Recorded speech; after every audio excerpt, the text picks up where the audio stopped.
Most of us love to travel. What we hate is the baggage we're lugging around. What if we could travel through life with no bags at all? I'm Max Lucado. I've never been one to travel light, but I need to learn. Life's a journey, and it's easy to pick up extra baggage along the way. Bitterness, guilt, loneliness, and shame. How can we enjoy the road ahead if we're lugging around all this stuff? Well, God wants to help us get rid of the excess baggage.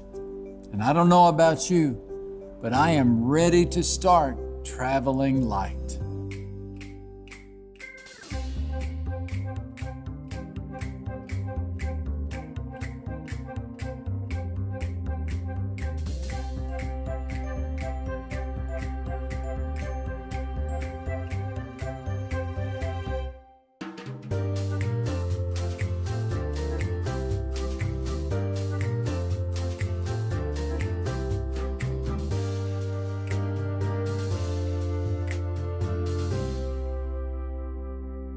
There's a young man hiding in the shadows. Can you see him? That's Peter. Peter the apostle, Peter the impetuous, Peter the passionate. He once walked on water. He'll soon preach to thousands and be fearless in front of both friends and foes. But right now, the one who stepped on the water has hurried into hiding. The one who will one day speak with power is weeping in pain. He's not sniffling or whimpering. He's full-blown bawling. His bearded face is buried in his thick hands. His howl echoes throughout Jerusalem at night. I wonder what hurts more, the fact that he did it or the fact that he swore he never would. He pledged, "Lord, I am ready to go with you to prison and even to die with you." But Jesus said, "Peter, before the rooster crows this day, you will say 3 times that you don't know me." Denying Christ on the night of his betrayal was bad enough, but did he have to boast that he wouldn't? And one denial was pitiful, but 3? 3 denials were horrific, but did he have to curse? Matthew 26 says, Peter began to place a curse on himself and swear, "I don't know the man." Talk about things going from bad to worse. And now, awash in a whirlpool of sorrow, Peter is hiding in the shadows and weeping. But soon he will be fishing. Fishing? Why fishing? Hadn't Peter given it up? 2 years earlier, when Jesus called him to fish for men, didn't he drop his net and follow? We haven't seen him fish since. We never see him fish again. So why is he fishing now? Especially now. Jesus has risen from the dead. Peter has seen the empty tomb. Who could fish at a time like this? Were they hungry? Maybe that's all it was.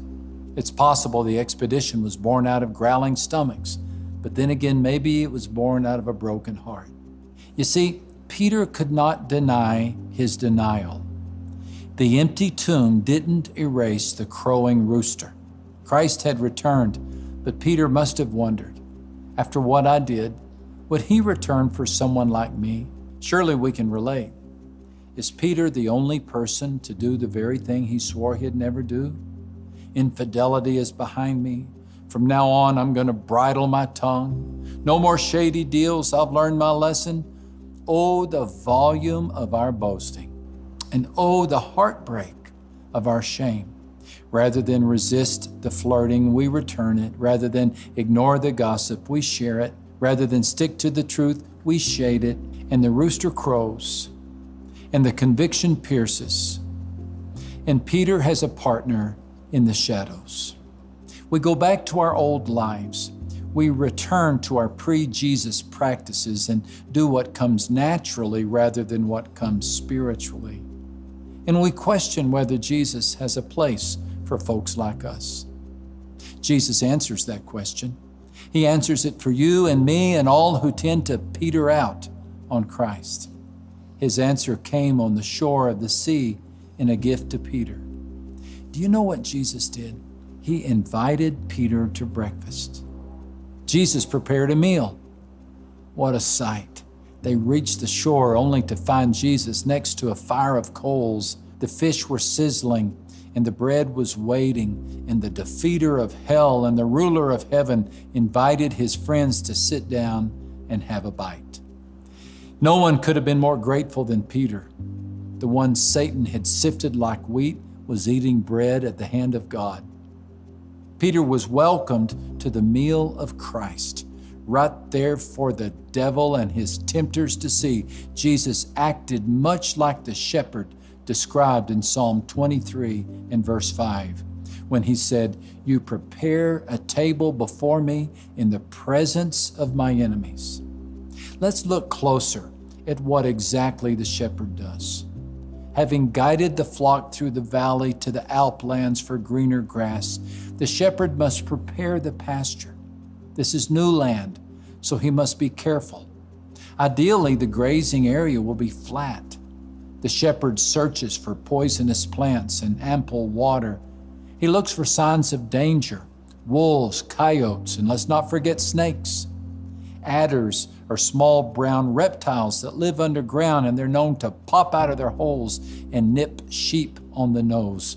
One bite can infect or even kill. As defense against the snake, the shepherd pours a circle of oil at the top of each adder's hole. He also applies oil to the noses of the animals. The oil on the snake's hole lubricates the exit, preventing the snake from climbing out, and the smell of oil on the sheep's nose drives the serpent away. The shepherd, in a very real sense, has prepared the table. What if your shepherd did for you what the shepherd did for his flock? Suppose he dealt with your enemy, the devil, and prepared you a safe place of nourishment. What if Jesus did for you what he did for Peter? Suppose he, in the hour of your failure, invited you to a meal. That's exactly what he's done. On the night before his death, Jesus prepared a table for his followers. On the first day of the festival of unleavened bread, the day the lambs for the Passover meal were killed, Jesus' disciples asked him, "Where do you want us to go and get the Passover meal ready for you?" And Jesus sent two of them with these instructions. "Go into the city, and a man carrying a jar of water will meet you. Follow him to the house he enters, and say to the owner of the house, 'The teacher says, where is the room where my disciples and I will eat the Passover meal?' Then he will show you a large upstairs room, fixed up and furnished, where you will get everything ready for us." Look who did the preparing here. Jesus reserved a large room and arranged for the guide to lead the disciples. Jesus made certain the room was furnished and the food set out.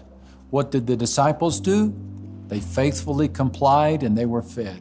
The shepherd prepared the table. And that's not all. He dealt with the snakes. Remember that one of the disciples didn't complete the meal that night. John 13:2 says, "The devil had already persuaded Judas Iscariot, the son of Simon, to turn against Jesus. Judas started to eat, but Jesus didn't let him finish. When Jesus told him, 'The thing that you will do, do it quickly,' Judas left the room." There is something dynamic in this dismissal. Jesus prepared a table in the presence of the enemy. Judas was allowed to see the supper, but he wasn't allowed to stay there. It's as if God says to the devil, "You are not welcome here. This table is for my children. You may tempt them, you may trip them, but you will never sit with them." This is how much he loves us. Regardless of what we've done and what he knows we are still going to do, he prepares a safe place for us to reflect, to be nourished, and be refreshed in him. Shame has been one of the most difficult burdens I've carried. In my mother's house, I was raised in the church and really knew the Lord, was taught the Bible. But then in the summers, also a week at Christmas, here was my biological father that was just completely opposite. Some of my earliest memories of him are an 8, 9-year-old boy going from bar to bar with him, buying me like little malt liquors or giving me a drag off of his cigarette. radically different influences coming at me, you know, drugs, pornography, alcohol, immoral on one side, and then on the other, a very stable, very clean, healthy, sincere teaching about God. By the time I hit 9th or 10th grade, I was an A-B student in athletics, a state champion debater. I was in the school dramas. I had everything going for me.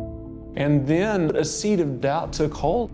I went completely the other way. As passionate as I was to know the Lord and to excel and do all these other things, I had this sick passion suddenly. I wanted to know everything about this other culture. I had all these big dreams, being an aerospace engineer, a fighter pilot for the Navy. Everything was set up, made all the grades, but all of those dreams, pretty much any dream, is just incompatible with crack cocaine. Flunked out of college, and so I did the next logical thing, which was join the Marines. In between shipping off for boot camp, this crack cocaine thing is out of control.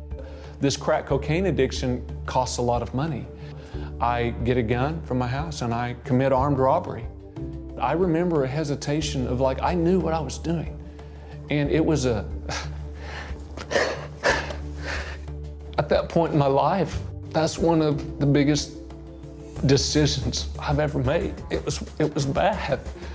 I get away, I ship off to boot camp. I just excelled, you know, in that environment. It was a 12, 13-week reprieve from that insanity. I started to have a glimmer of hope, but they sent me home for 10 days. Here's my crack smoking buddy waiting for me. We go out, go on another cocaine binge, and when that money's gone, it worked before, armed robbery, and got away with it. I go back, continue my military training. I'm out drunk one night with what I thought was a buddy. I just tell him everything that I had done. And he ends up literally being a Naval Investigative Service, an NIS narc.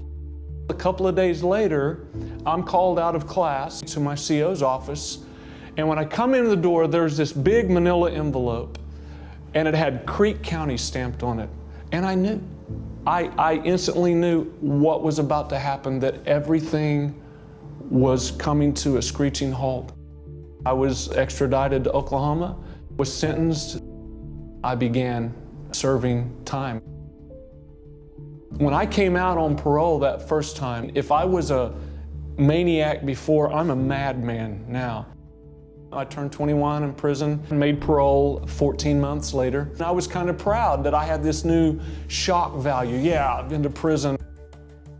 My favorite thing to do was drive around and just go in convenience stores, go in the bathroom, shoot up, drive around some more, do a U-turn, and I see this police car, and I just kind of knew they were going to pull me over, and they did. They arrest me, even though it's just a small amount of cocaine. It's an automatic felony. I'm still on the suspended sentence for armed robbery. It's just insane what I'm facing at this point. And I remember sitting there, prepared to walk into that courtroom, plead guilty to 10 years, and they would take me back into custody. And I just remember saying out loud, God, I need a miracle. The judge looks over and asks the DA if he's going to suspend the sentence, and it's just like that. I'm confused, my attorney is confused. He says, young man, I'm going to suspend this sentence based on successful completion of the program you're in right now. So I leave the courtroom in awe. I know there is a God, and I know the only explanation for that is a miracle. 2 days after, I end up smoking weed, taking this pill. After what had just happened, I knew it was God, and still threw it back in his face. I remember just thinking, Tim, you will never change. You're never going to change. My heart was broken because I fully realized the depth of my shame. The entire weight of shame was just like this heavy, dark blanket that just pushed my head down. I bowed my head and I was just going to say, God, forgive me. That's all I was going to say. First syllable of God, that's about all I got out. It was like God just took hold of my shoulders, literally yanked me to my feet. Clean, instant sensation. And it was like God was just all of the mistakes, all of the rebellion, everything was just in an instant gone, and I was just clean. Shame can't resist the love of God any more than a grain of sand can resist a flood of a waterfall. I finished the program. I've never done cocaine since then. It would have been enough for God just to forgive me. It would have been enough not to send me back to prison, which He didn't. But God didn't stop there. The goodness of God, in light of my story, it's embarrassing. Here I am in the midst of this incredible, beautiful family that I don't deserve, this beautiful church community that has embraced me, that knows all of this, knew it all up front, and still invites me to lead the congregation in worshiping God. Shame is no barrier. Guilt, regret, sin, it's no barrier. God can truly take ashes and bring exquisite, unexpected, unimaginable beauty.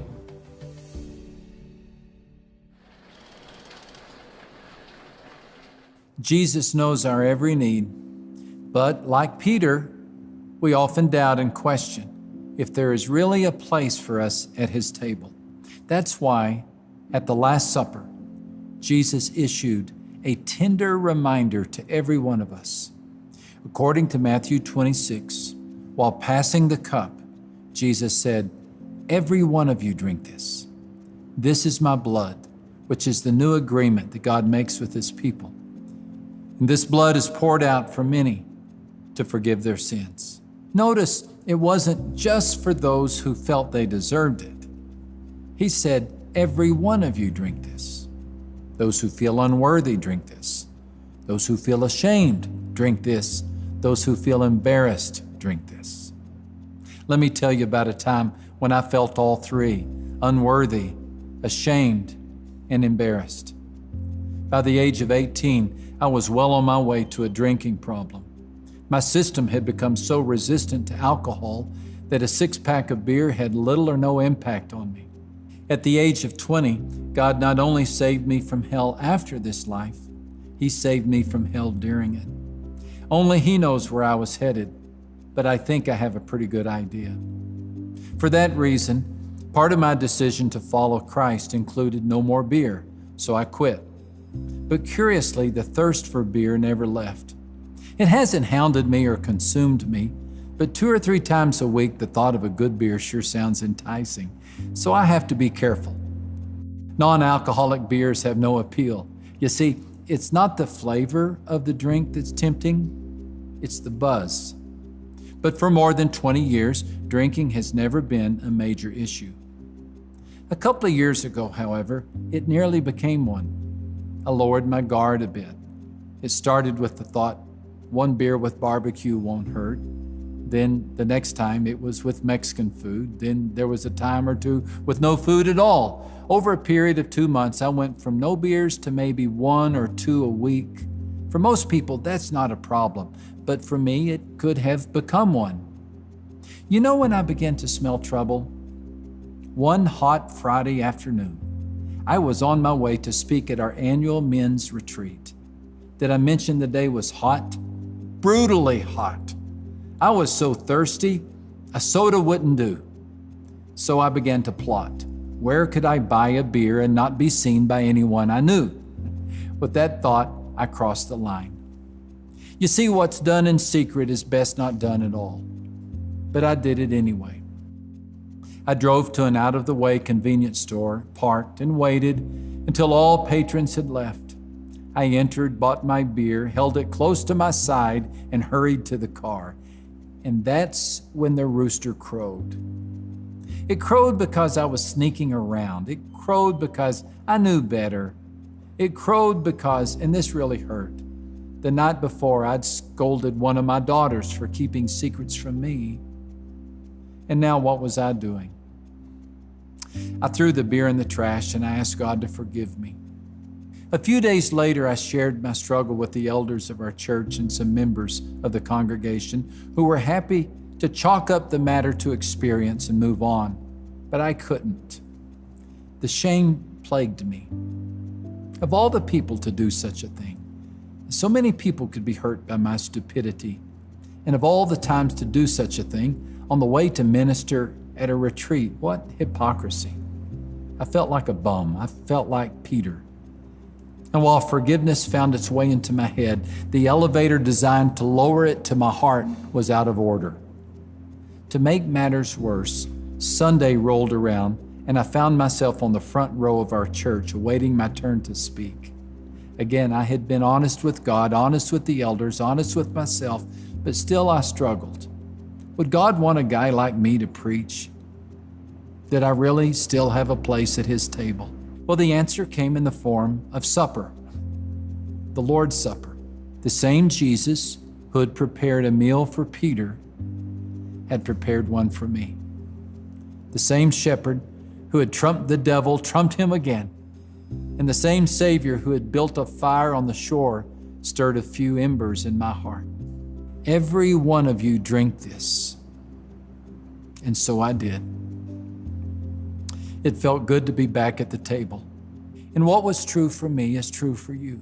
No matter what you've done, He doesn't want the heavy burden of shame to keep you from fellowshipping with Him. Even in the midst of our enemies and reminders of our shortcomings, Jesus says to come, take part in the meal He prepared, so you can be nourished, restored, and refreshed. We may not start life with a lot of baggage, but the older we get, the more we seem to pick up along the way. Of course, not everyone carries such a heavy load. In the Bible, we see that some of these light travelers were the people Jesus enjoyed the most. They weren't encumbered by political pursuits or theological debates or high taxes. For them, life was simpler. Trust came easy. In fact, Jesus even said, the kingdom of heaven belongs to them. And unless we become like them, we will not enter the kingdom. If you want to understand how to travel light, there's a lot you can learn from children. Let's hear what they have to say. Shame is like when you've done something wrong and you're like embarrassed and like you know you shouldn't have done that. Like if you did something wrong, it's kind of like guilty. Like if you hurt someone's feelings.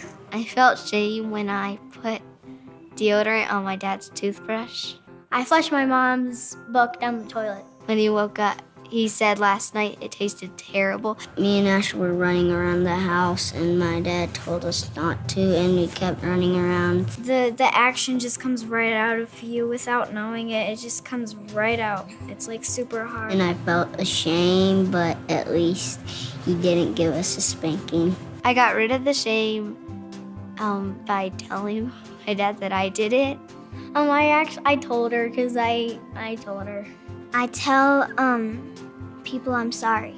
We get rid of shame by believing in God and trusting in Him. I would pray because all that shame kind of goes away. I don't think God wants us to live with shame. He wants us to believe in Him and then to love Him, and He doesn't want any sorrow or sadness because He doesn't want us to be sad. God's love is stronger than shame. God takes my shame and throws it away. The heavy bags of shame were too much for Peter to bear. He denied Christ. He did the thing he swore he'd never do, and the burden of regret weighed him down like suitcases of cement. So what did he do? He hid. On the night of the crucifixion, we find Peter, the boldest and bravest of Christ's disciples, now hiding in the shadows. Plagued by feelings of failure, inadequacy, and doubt, Peter felt he had lost his place at Christ's table for good. But when we turn the pages of Scripture, we see that God penned a new chapter in Peter's life. Christ not only forgave Peter, He restored Peter. He empowered him to speak boldly to the masses and bring healing to the lame. Peter's story did not end with his failure. Oh no. His dark night of the soul gave way to a bright future, everlasting life with Christ. And what's true for Peter is true for us. Thanks to the work of the cross, we are forgiven, restored. We can look to the future without focusing on the past. So what are you waiting for? Your Good Shepherd invites you, even now, to lay down your baggage, lay down your guilt, your regrets, your doubts, your shame, every burden you thought you could carry on your own. Let's start traveling light.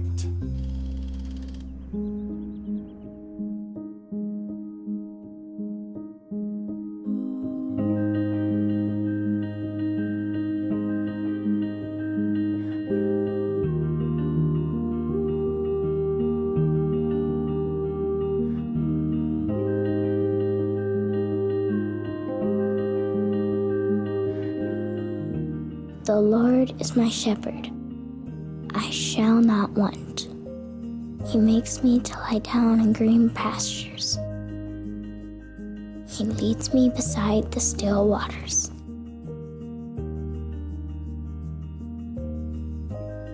He restores my soul. He leads me in the paths of righteousness for his name's sake. Even when I walk through the valley of the shadow of death, I will fear no evil. For you are with me. Your rod and your staff, they comfort me.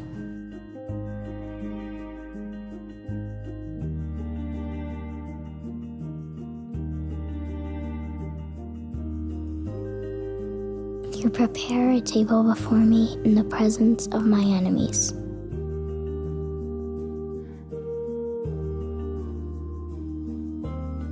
You anoint my head with oil.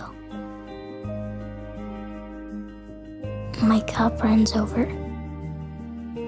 Surely goodness and mercy shall follow me all the days of my life. And I will dwell in the house of the Lord forever.